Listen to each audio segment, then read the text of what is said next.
Glory, glory to Jesus. Today, my dear brothers and my dear sisters, we are going to talk about the joy of the resurrection. Amen? The joy of the resurrection. Our Lord Jesus Christ came to set us free. He came to give us life. He came to make everything well for us. And He came to deliver us from the power of death and the power of Satan. And in coming to do this, He came, He walked on the earth like me and you. He preached the gospel. He was killed, buried, and on the third day, He rose again. If His story has ended in preaching, then the story wouldn't have been complete. Then the resurrection, the salvation that He brought wouldn't have been final. If the story has ended in Him sharing His blood for us, then there would have still been a problem. We will not be here today. If the story has ended in the grave, Him being buried and getting rotten in the grave like every other person, the story wouldn't have been complete. My dear brothers and my dear sisters, for the story of the resurrection of Jesus to be complete, for the story of the salvation that Jesus brought to be complete, Jesus rose from the dead. And in rising from the dead, He destroyed death and gave us life. In 1 Corinthians chapter 15, verse 55, He said, "O death, where is your sting? O death, where is your power? Death has no power over the children of God anymore, because our Lord Jesus Christ has risen from the dead, and with His resurrection, He has won victory for us. And that victory that He has won for us, the victory is over death and over Satan and all that Satan has to bring on the table." So my dear brothers and my dear sisters, when the women got there in the morning, they went there not to witness the resurrection. They went there so that they can do a service to the dead. And that service to the dead will mean that they were going to anoint the body of Jesus. And when they got there, they saw a different story. The tomb was empty. There was nobody in the tomb. But the napkin was rolled in the place it was, and the linen cloth was right there. And they knew and they remembered that something great has happened. And we told that the women ran to Peter and the other disciple whom Jesus loved. Who is that? John. And they ran to Peter and John, and they told them, "Come home, He is not there. The tomb is empty. He is not in the tomb." And I wonder how those disciples, how they felt at that particular time. The Bible says that they had forgotten. They didn't remember what the scripture has said about the resurrection.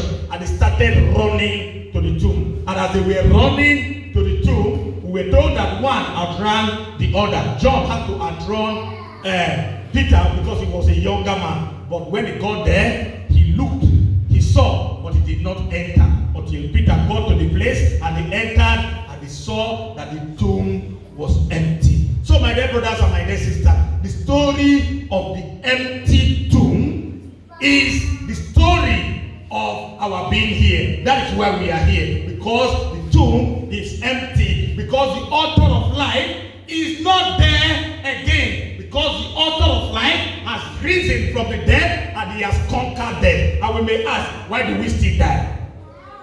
For Him to conquer death, He had to die. Amen? For Jesus to conquer death, He had to die. He went through death and He destroyed death by His resurrection. And by that resurrection, we have hope. We are so hopeful that even if our mortal bodies should go to the earth, we will rise again like Jesus, because it is in the resurrection that our hope is complete. It is in the resurrection that our hope is full, and we are hopeful. We are not afraid because we know that He lives. Because He lives, I can face tomorrow. Because He lives, all fear is gone. Because I know, oh, He holds my future. My life is worth a living just because He lives. What good would life have been to us if Christ has not risen from the dead? So because He rose from the dead to live a different life from the life of me and you, He did not rise so that He will still continue to live like me and you, so that He will continue to go from one place to the other. He rose to go to glory, so that He can now be in watch over all of us. The Lord Jesus is with us. The joy of the resurrection, I am very sure, would have been the greatest joy in the life of the disciples. That joy will be more than the joy they experienced when Jesus fed 5,000 people. That joy will be more than the joy they experienced when Jesus made people well. To explain the joy of the resurrection, I read something yesterday. I read a story yesterday on one book, Flo McCarthy. I read a story there yesterday. And the story is about the father of a soldier in the First World War. The Russian father of a soldier. His two children were in the war front. And one day, a letter came to him. When he opened the letter read, "We are sorry to announce to you that your son Gregory died in the war front. He was a good soldier. He was a hero. We pray that God will console you. We will always remember him." The father does not know how to read. He gave it to the younger girl to read, the daughter to read for him. After the letter, the father was so devastated.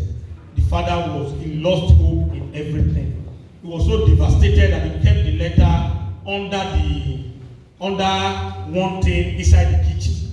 That every day he would bring out the letter and give to the girl and say, "Read to me." And once the girl starts reading and say, "We are very sorry to tell you that your son Greg will tell the girl stop."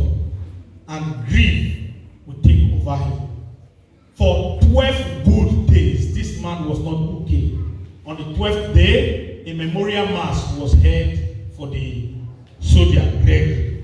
And on the 13th day, another letter came from the war front. And the letter reads, "We are happy to announce to you that your son Gregory is alive.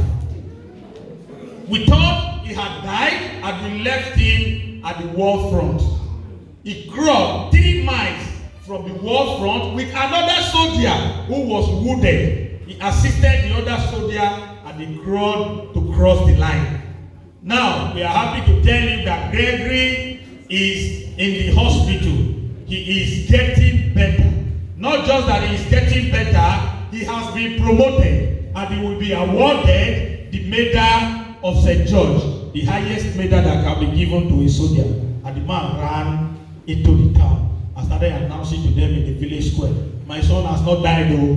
My son is alive. My son is alive. My son is alive." My dear brothers and my dear sisters, I am sure that the disciples, when they saw what happened, they would have been running everywhere shouting, "He is alive." Because their hope was gone. They were devastated. They were gone. Everything about them was finished. But he did not finish. Jesus shouted on the cross, "Tetelestai, it is finished." That tetelestai means that your problem, your sorrow, everything, every evil you go through is finished. Not that the life has ended, because there is a life after the resurrection, and that life is the life that gives us life. So my dear brothers and my dear sisters, let us be happy rejoice because Christ has conquered death. Let us be happy. Let us rejoice because Christ has won victory for us. Victory is our song. Victory is our song. Victory is the word on our mouth always. Victory is our motto. So wherever we go, let us shout victory. Because by the resurrection of Jesus, he has won victory for us. It did not end on the cross. It did not end in the grave. He is in glory. And may the good Lord bless his words in our heart and bless everything that has to do with us and give us grace and the enablement to claim this victory that he has given for us through Christ our Lord.